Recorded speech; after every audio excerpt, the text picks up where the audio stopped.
Hello, എല്ലാവർക്കും സുഖാണോ? സത്യം പറഞ്ഞാൽ ഇതെൻ്റെ ന്യൂ ഇയർ വ്ളോഗാണ് കേട്ടോ. കുറച്ചൊന്ന് ലേറ്റ് ആയിട്ടുണ്ട്, പക്ഷേ ഞാൻ കരുതിയത് പോസ്റ്റ് ചെയ്യാമെന്ന്.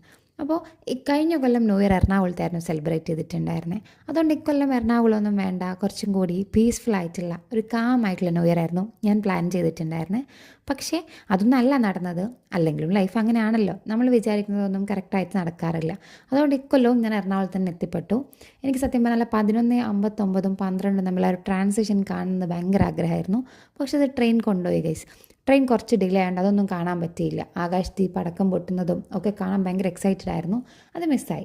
പിന്നെ കുഴപ്പമില്ല. അപ്പം ഞാനിങ്ങനെ ആലോചിക്കുകയായിരുന്നു, ന്യൂ ഇയർ ആവുന്ന സമയത്ത് അല്ലെങ്കിൽ അതിനൊരു 1 വീക്ക് 2 വീക്ക് മുമ്പ് എല്ലാവരുടെയും പേജുകളിലും കുറേ അച്ചീവ്മെൻറ്റ്സ് അല്ലെങ്കിൽ കുറേ മാനിഫെസ്റ്റേഷൻസ്, കുറേ റെസൊല്യൂഷൻസ് ഒക്കെ കാണാം അല്ലേ.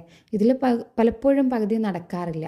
എങ്കിലും ഞാൻ വിചാരിക്കുകയാണ്, ഈ ന്യൂ ഇയറും ബർത്ത്ഡേയ്സും വരുമ്പോൾ നമ്മൾ കുറേ റെസൊല്യൂഷൻസ് എടുക്കാറുണ്ട്, അല്ലെങ്കിൽ കുറേ ചേഞ്ചസ് ആഗ്രഹിക്കാറുണ്ട്. അപ്പോൾ ശരിക്കും നമുക്ക് മനസ്സിലാവും നമുക്ക് എന്താണ് വേണ്ടത്, എവിടെയാണ് ചേഞ്ചസ്. അപ്പോൾ ശരിക്കും ഒരു നല്ല കാര്യമല്ലേ. കാരണം ഒരു സെൽഫ് ഇവാലുവേഷൻ ഉള്ളതുകൊണ്ടല്ലേ ശരിക്കും നമുക്കത് പറ്റുന്നത്.